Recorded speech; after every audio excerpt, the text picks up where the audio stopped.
Allahu Akbar, Allahu Akbar, Allahu Akbar, Allahu Akbar, Allahu Akbar, Allahu Akbar, Allahu Akbar, Allahu Akbar, Allahu Akbar, walillahil hamd.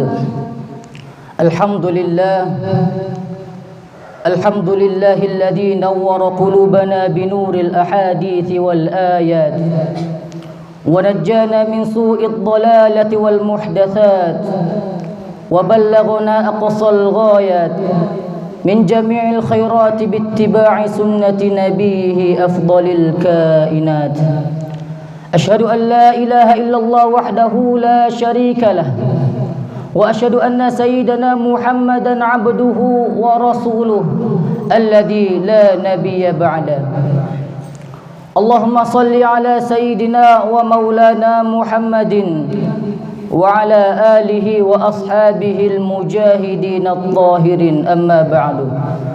Faya ayyuhal hadiruna rahimakumullah, usikum wa nafsi bitaqwallah faqad fazal muttaqun. Qala Allah Ta'ala fil Qur'anil Karim, a'udzu billahi minasy syaithanir rajim, bismillahirrahmanirrahim. Inna a'tainakal kautsar fasalli li rabbika wanhar inna syani'aka huwal abtar. Shadaqallahul azim wa balagha rasuluhun nabiyul karim wa nahnu ala dzalika minasy syahidin wasyakirin walhamdulillahi rabbil alamin. Hadirin para orang tua kami, para tuan guru, hadirin wal hadirat rahimakumullah. Bersyukur kepada Allah Subhanahu wa taala atas limpahan rahmat dan karunia-Nya, hidayah dan inayahnya, sehingga kita dapat berkumpul dalam rangka taqarrub kepada Allah Subhanahu wa taala di tempat yang mulia ini. Salawat dan salam tak lupa pula kita hadiahkan kepada keharibaan junjungan alam, orang yang telah mengorbankan seluruh yang ia punya, harta, jiwa, raganya, waktunya, fikirnya, nama baiknya. Beliau rela berdarah asal kita mengenal Allah Subhanahu wa taala. Rela dicaci, rela dimaki, dihina, diusir dari kampung halamannya sendiri agar bagaimana kita kenal Allah Subhanahu wa taala. Selawat ke atas beliau baginda Nabi sallallahu alaihi wasallam dengan mengucapkan Allahumma shalli ala sayyidina Muhammad wa ala ali sayyidina Muhammad. Mudah-mudahan dengan istiqamah memperbanyak salawat ke atas beliau serta menjalankan sunnah dan syariat yang beliau bawa, kita termasuk umatnya yang mendapatkan syafaat beliau di yaumil mahsyar kala. Amin ya rabbal alamin. Hadirin para orang tua kami, para tuan guru, jemaah yang dirahmati Allah Subhanahu wa taala. Pada saat ini kita berada pada hari yang sangat mulia, hari yang sangat agung, hari yang sangat istimewa, hari besar dalam Islam yang penuh dengan sejarah, yakni kita berada pada hari raya Idul Adha. Marilah kita merenung dan berfikir apa maksud tujuan terbesar daripada Idul Adha. Maksud tujuan terbesar dari Idul Adha adalah mengingat nikmat Allah Subhanahu wa taala. Maksud terbesar dari Idul Adha bersyukur terhadap Allah Subhanahu wa taala. Mengenai hal ini Allah Subhanahu wa taala berfirman dalam Al-Qur'an, Bismillahirrahmanirrahim, Inna a'tainakal kautsar. Wahai Nabi Muhammad, sesungguhnya kami telah memberikan nikmat yang begitu banyak terhadapmu. Fasalli li rabbika wanhar. Maka kerjakanlah solat dan sembelihlah hewan kurban. Hadirin para orang tua kami, jemaah yang dirahmati Allah Subhanahu wa taala. Hari raya ini adalah hari syukuran Nabi sallallahu alaihi wasallam. atas nikmat yang begitu banyak, derajat yang begitu tinggi dari Allah Subhanahu wa taala. Dijadikan beliau Sayyidul Anbiya wal Mursalin, Khatamun Nabiyyin, imamnya para nabi dan para rasul.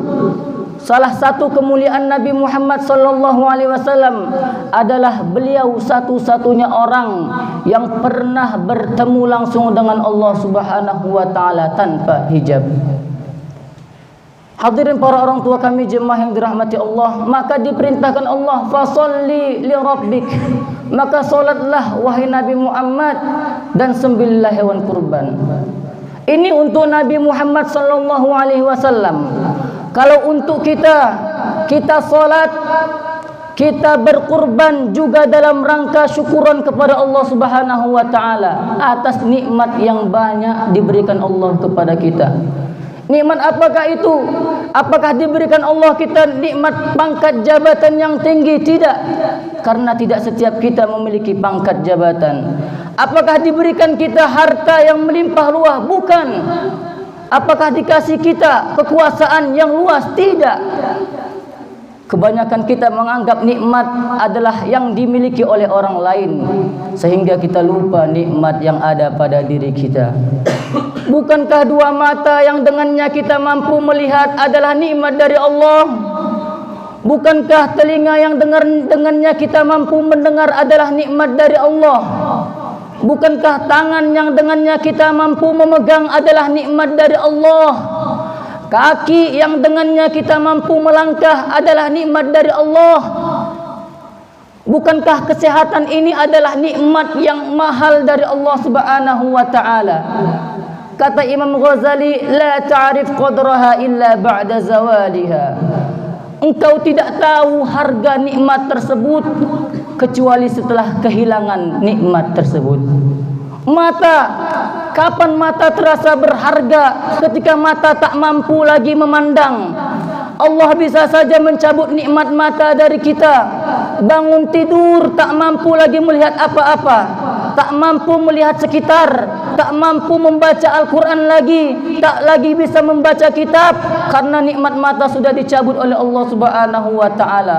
Barulah saat itu menyadari, oh alangkah mahalnya nikmat mata ini. Kapan tangan terasa berharga? Ketika tangan tak mampu lagi memegang. Kaki, kapan terasa berharga? Ketika kaki tak mampu lagi melangkah. Kesehatan, kapan kesehatan itu terasa menjadi nikmat yang berharga? Ketika kita sudah terbujur kaku di tempat tidur, merintih kesakitan, tak bisa bergerak apa-apa, tak bisa berbuat apa-apa, hanya mengucap Allah, merintih memohon kepada Allah Subhanahu wa taala. Di saat itulah kita menyadari bahwa alangkah mahalnya nikmat dari Allah Subhanahu wa taala. Terlebih lagi diberikan kita nikmat yang terbesar, dititipkan iman dalam hati kita, diberikan anugerah Islam dalam hati kita, sehingga kita mengenal Allah Subhanahu wa taala. Bayangkan jikalau dulu kita tidak dilahirkan dari seorang yang mengenal Allah, tidak dilahirkan dari seseorang yang beriman kepada Allah Subhanahu wa taala, tidak dititipkan iman ke dalam diri kita, mungkin hari ini kita tidak berada di sini. Mungkin hari ini kita tidak menyembah Allah Subhanahu wa taala. Mungkin hari ini kita tidak kenal siapa itu Allah, tidak kenal siapa baginda Rasulullah sallallahu alaihi wasallam. Mungkin kita menjadi bagian orang-orang yang mencela agama Islam, menghalang-halangi ajaran agama Islam. Nauzubillah summa nauzubillah. Namun nikmat terbesar itu diberikan Allah kepada kita. Maka tidakkah kita pantas untuk bersyukur kepada Allah? Tidakkah kita pantas bersyukur kepada Allah Subhanahu wa taala atas nikmat yang banyak ini, atas karunia yang sangat besar ini dari Allah Subhanahu wa taala? Bahkan dijelaskan dalam kitab, ada orang yang beriman, dia tidak pernah melaksanakan perintah Allah, selalu melaksanakan larangan Allah, sehingga dia masuk ke dalam neraka. Di dalam neraka disiksa, dibakar. Lalu orang kafir berkata, bukankah kalian adalah orang Islam? Ya, kami adalah orang Islam. Lalu mengapa kalian masuk neraka bersama kami? Apakah tidak berguna, tidak bermanfaat iman kalian dahulu? Diolok-olok oleh orang kafir ketika di neraka. Maka Allah Subhanahu wa taala mendengar itu marah. Allah keluarkan, Allah ampuni hamba tersebut yang dalam hatinya ada iman kepada Allah Subhanahu wa taala. Dan nikmat yang terbesar yang lain adalah dijadikan kita umat Nabi Muhammad sallallahu alaihi wasallam. Nabi Muhammad pemimpin kita, junjungan kita, idola kita, penunjuk kita dunia dan akhirat. Maka segala kemuliaan baginda Nabi, keagungan baginda Nabi, karunia kepada baginda Nabi, kita pun sebagai umat mendapatkan bahagiannya. Syurga diharamkan bagi siapa saja sebelum Nabi Muhammad sallallahu alaihi wasallam masuk ke dalamnya, dan surga juga diharamkan bagi umat mana saja sebelum umat Nabi Muhammad sallallahu alaihi wasallam masuk ke dalamnya. Maka wajib kepada kita untuk bersyukur kepada Allah Subhanahu wa taala, terlebih-lebih pada hari yang bersejarah ini, hari yang mulia ini, kita tingkatkan lagi syukur kita kepada Allah Subhanahu wa taala. Hadirin para orang tua kami, tuan guru, jemaah yang dirahmati Allah Subhanahu wa taala. Selain itu, selain kita dituntut untuk bersyukur kepada Allah, pada hari ini juga kita diperintahkan untuk tasyabbuh, meniru-niru Nabi Allah Ibrahim alaihissalam. Beliau seorang ayah, seorang nabi, telah mengorbankan manusia yang paling beliau cintai, mengorbankan makhluk yang paling beliau sayangi di dunia ini, mengorbankan putra satu-satunya pada saat itu. Berpuluh-puluh tahun tidak memiliki anak, berdoa kepada Allah Subhanahu wa taala, Rabbi habli minas solihin. Ya Allah, karuniakanlah kepadaku putra yang soleh, anak yang soleh. Berpuluh-puluh tahun menanti kehadiran seorang anak, namun ketika hadir seorang anak dituntut oleh Allah, mana janjimu wahai Ibrahim? Disuruh sembelih oleh Allah Subhanahu wa taala. Dalam Al-Quran dijelaskan, falamma balagha ma'ahu sa'ya qala ya bunayya inni ara fil manam. Wahai anakku, sungguh aku bermimpi, dalam mimpiku aku sembelih engkau. Mada tara, apa pendapatmu wahai anakku? Lihat jawaban anak yang soleh, yang taat kepada Allah Subhanahu wa taala. Qala ya abati fa'al ma tu'mar. Wahai ayahku, kerjakanlah apa yang telah diperintahkan Allah kepadamu. Satajiduni insyaallah minas sabirin. Niscaya engkau akan dapati aku sebagai orang yang sabar. Pengorbanan yang sangat luar biasa dikorbankan oleh Nabi Allah Ibrahim alaihissalam. Belahan jantungnya, penerus cerita, pelanjut cita-citanya dikorbankan oleh beliau demi cintanya kepada Allah, demi taatnya kepada Allah, demi patuhnya kepada Allah Subhanahu wa taala. Maka kita diperintahkan untuk tasyabbuh, meniru-niru ajaran Nabi Allah Ibrahim alaihissalam. Wa man ahsanu dinan mimman aslama wajhahu lillah wattaba'a millata Ibrahim hanifa wattakhadallahu Ibrahim khalila. Siapakah agamanya yang lebih bagus, yang lebih baik agamanya daripada orang yang tawaduk kepada Allah, tunduk kepada Allah Subhanahu wa taala dan mengikuti ajaran Nabi Allah Ibrahim alaihissalam, dan Allah telah menjadikan Nabi Ibrahim sebagai kekasihnya.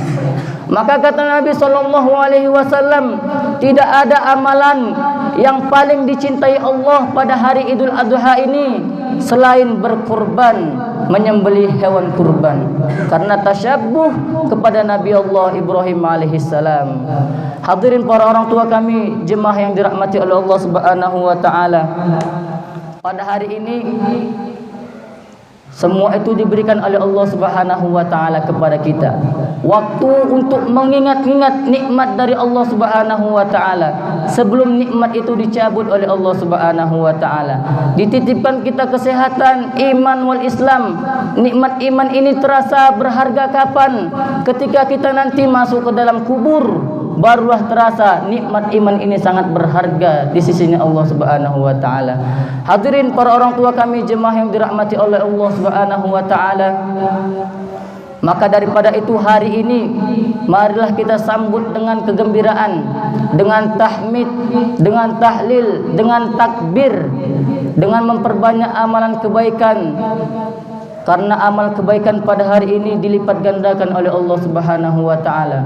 Mudah-mudahan Allah Subhanahu wa taala terus memberikan kita kebaikan-kebaikan yang tidak terputus-putus sampai sempurnanya kebaikan tersebut, yaitu kita masuk ke dalam surganya Allah Subhanahu wa taala, bertemu dengan baginda Nabi sallallahu alaihi wasallam, bertemu dengan para sahabat radhiyallahu anhum, bertemu dengan orang-orang yang saleh, bertemu dengan Nabi Allah Ibrahim alaihi salam. Mudah-mudahan Allah Subhanahu wa taala menerima segala amal perbuatan kita pada hari ini, amal kebaikan kita pada hari ini. Yang berkurban semoga diterima oleh Allah Subhanahu wa taala, yang belum berkurban semoga diberikan kesempatan oleh Allah untuk berkurban di tahun-tahun yang akan datang. Mudah-mudahan khutbah singkat ini bermanfaat bagi kita semua, terutama bagi khatib sendiri. Yang benar datang daripada Allah Subhanahu wa taala, yang salah datang daripada kekhilafan saya sendiri. Barakallahu li wa lakum fil Qur'anil azim wa nafa'ani bihi minal ayati wa dzikril hakim wa taqabbala minni wa minkum tilawatahu innahu huwas samiul alim wa qur rabbighfir warham wa anta khairur rahimin.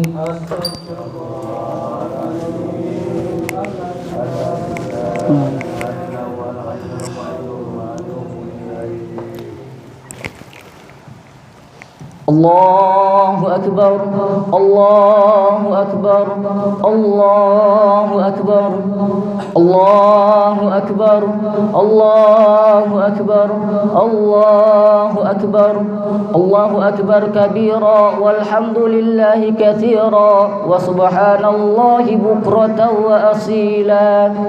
Alhamdulillah, alhamdulillahilladzi akramana bid-dinil qayyim وأفضلنا ثم أفضلنا على سائر الأمم السابقين بحبيبنا وسيدنا ومولانا محمد أرسله رحمة للعالمين. أشهد أن لا إله إلا الله الملك الحق المبين وأشهد أن سيدنا محمدا عبده ورسوله صادق الوعد الأمين. اللهم صل على سيدنا ومولانا محمد وعلى آله وأصحابه المجاهدين الطاهرين. أما بعد فيا أيها الحاضرون رحمكم الله أوصيكم وإياي بتقوى الله لعلنا جميعا مفلحون. قال تعالى في كتابه العزيز بسم الله الرحمن الرحيم إن الله وملائكته يصلون على النبي يا أيها الذين آمنوا صلوا عليه وسلموا تسليما. اللهم صل على سيدنا محمد وعلى آل سيدنا محمد كما صليت على سيدنا إبراهيم وعلى آل سيدنا إبراهيم وبارك على سيدنا محمد وعلى آل سيدنا محمد كما باركت على سيدنا إبراهيم وعلى آل سيدنا إبراهيم في العالمين إنك حميد مجيد. اللهم اغفر للمؤمنين والمؤمنات والمسلمين والمسلمات الأحياء منهم والأموات إنك سميع قريب مجيب الدعوات. آمين يا الله يا قاضي الحاجات يا مجيب السائلين ويا رب العالمين. ربنا آتنا في الدنيا حسنة وفي الآخرة حسنة وقنا عذاب النار والحمد لله رب العالمين. عباد الله إن الله يأمر بالعدل والإحسان وإيتاء ذي القربى وينهى عن الفحشاء والمنكر والبغي يعظكم لعلكم تذكرون. فاذكروا الله العظيم يذكركم واسألوه من فضله يعطيكم ولذكر الله أكبر والله يعلم ما تصنعون. السلام عليكم.